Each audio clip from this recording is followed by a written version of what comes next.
If you're an online fitness coach and your inbox is drier than Gandhi's flip-flop, today we're going to discuss about how to solve this. Now, the first thing we'll talk about is there's a big lie out there that all these leads will come flying into you straight away, and particularly if you're starting from day one. And I think that's probably you being fooled into a marketing tactic. And the big thing that we help people do is understand actually how to pull those leads into your world to convert them. Because I would actually say that's way more powerful than the people messaging you. 1,000%. If you can kind of create a system for people to message you and you message them, it's always going to be the biggest thing. Because if you can get double the conversation, which is generally going to be a case of your content more than anything, it's going to be a case of people actually message you because they're seeing results in advance, RIA, which is the term I like to use. If you can give out results in advance consistently, you solve problems for free, that gets people curious and wanting to go into your inbox. And you do that whilst doing outbound marketing. Inbound and outbound should work together. And you should have a tactic for both, not just always relying on you to message people first. With that being said, I think one of the things of marketing is also standing out and being difficult. And I say this as we film this in a black garage with a Ferrari behind us. A good example of that, I don't know if you've seen Trevor Stewart, one of the client-specific scanning systems. His techno dance. Bro, so he's going viral as fuck because he can do this thing called the muscle shuffle, and he's jacked as fuck and it's funny. So, like some people say that virality doesn't help you in terms of building a business, but if you have the ability just to turn it on and do it, it's certainly going to help. It's the term of celebrity-like status. But also why it works for Trevor, he's jacked as fuck and in great shape. So if you're he obviously kind of knows what he's doing, right? So if he wants to kind of joke around a little bit, he can kind of get away with it because people will be like, okay, guy's in sick shape. And also he can dance, this is quite funny.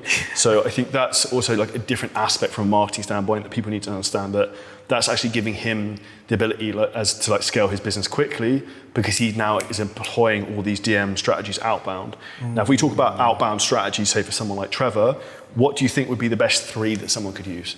In terms of Trevor? Just general. Cool. I was going to say, so generally speaking, you've got 3 ways you create outbound. Obviously, you've got new followers, you've got people that have been in the profile for a while, that are lurking, but you may not have a conversation with, and there's hot leads, right? So those are the 3 you want to look at. New followers, you should always have a place where you can get consistently, I think about 100 a day. If you can get to a spot of 100 good followers every single day, that's going to be a good place because you can re-spark a conversation, something like a welcome DM, a 24-hour follow-up with a free lead magnet or some form of re-engagement. And 3, just kind of something like that. So for top of mind, let's say you do something like, hey Charlie, thanks for the follow. Personal one-liner, just because you can personalize it, because people obviously can't automate that process. And then you go into what's your number 1 goal right now, fat loss and muscle build.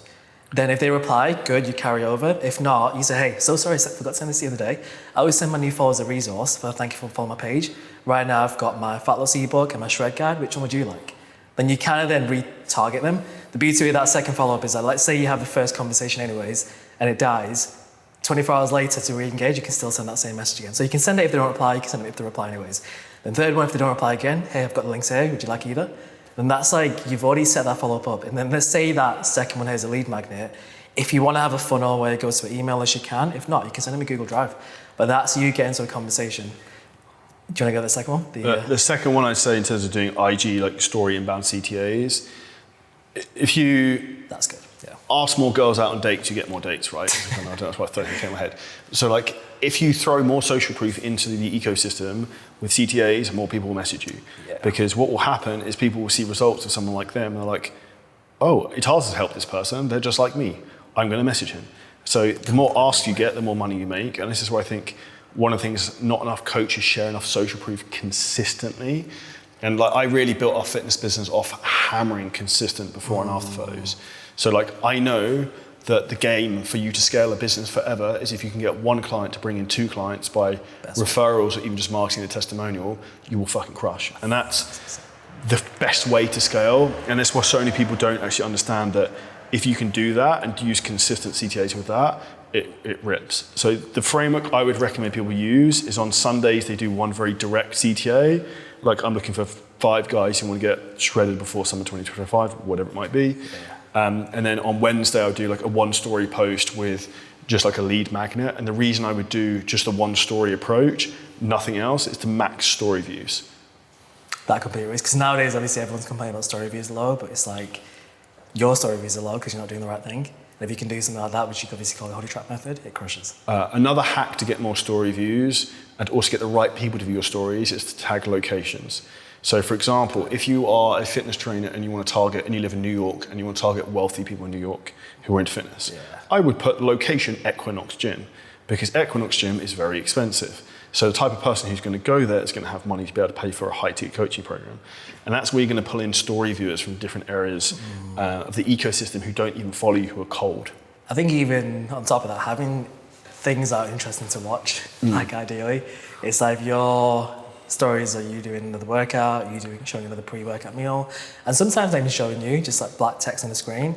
That's where, like you said about Trevor, he's in insane shape, he can show that consistently, he can show a picture of him shredded, he can show a picture of his working out, but it's kind of getting people to show interest and be interested in what he sees. It's like, if you can show different aspects of your life, what you do on the weekends, what you do in terms of where you spend time, tagging location like you mentioned, that gets people curiously buying into, well, if you play golf, show golf. If you've got, something that's kind of funny is like, you've got the same morning routine every single day, you may think that's not worth sharing, but rather than sharing the more routine, don't just share what you do, but share why you do it, speaking the stories, that kind of creates more intrigue. It's almost like not just the what, the why, as well as the what, it's also worth sharing. This distinctly stood out to me, I think, last year when I had Joe Nealon, who was filming a lot for me for like YouTube Day in Life. He's like, dude, your fucking lifestyle's like retarded. But mine is just a fucking normal day of just like what I kind of do, right? So I think that is also that people will find the things you find boring interesting.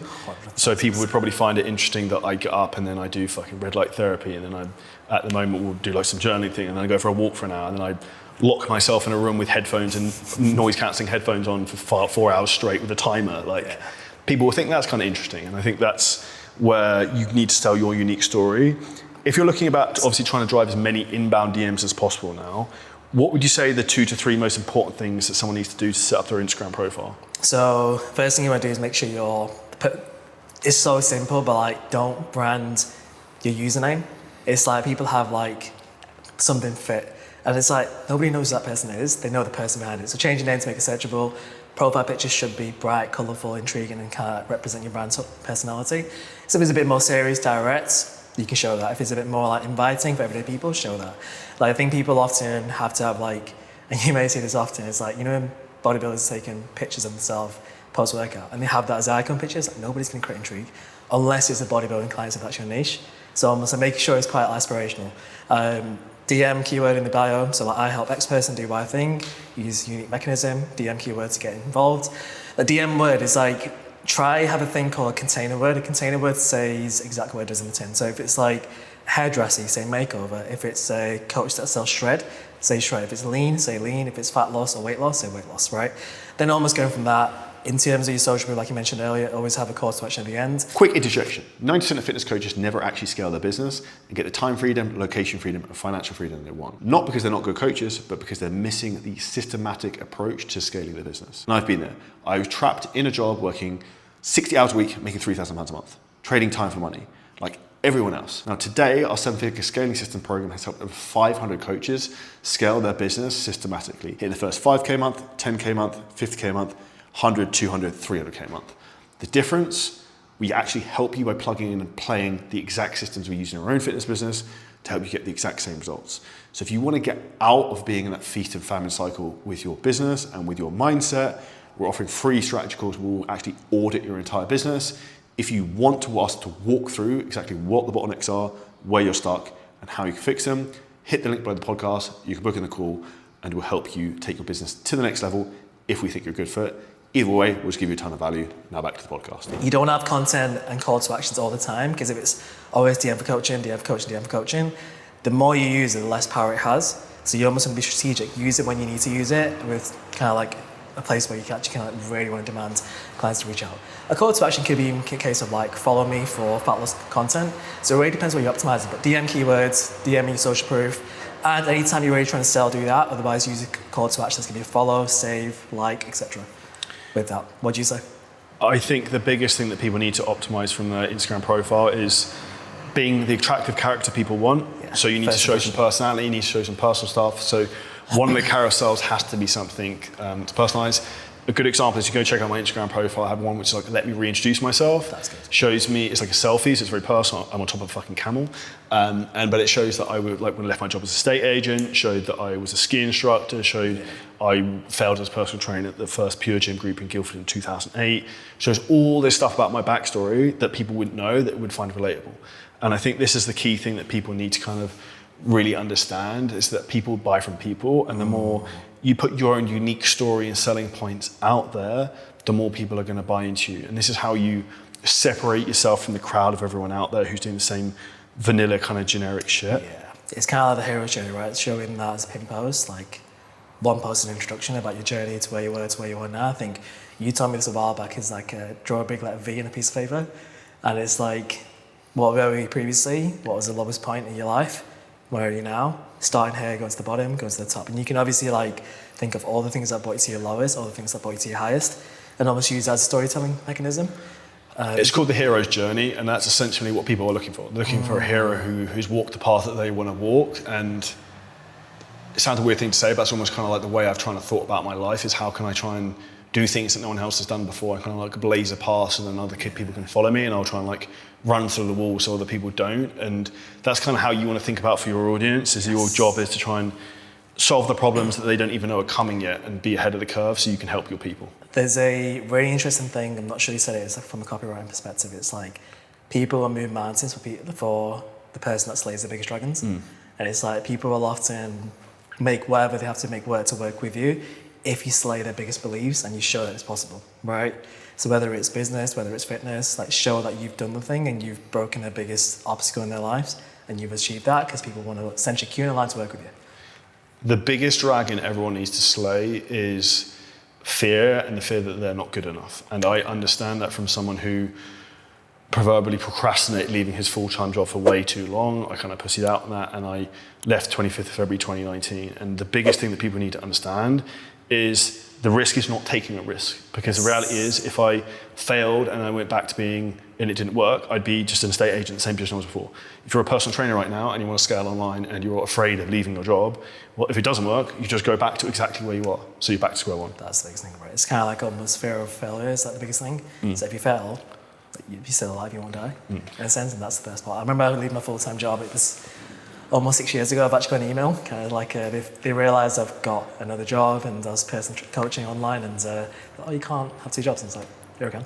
And it's like, I'll show you that in a second, but almost like, if you can't look at it as like the worst case scenario is you go back to be where you were, but you've got the new skill sets, that you're in a far better place regardless, right? Take the bet or think of it for the rest of your life. You choose to suffer now intensely, you suffer a small amount forever. And 100%. That's the biggest thing I'd leave people from this episode. If you want help in terms of actually how to fill your inbox, make sure you check out the next episode that's coming up. Subscribe to the podcast, share it with a friend, and we'll give you as much value as possible.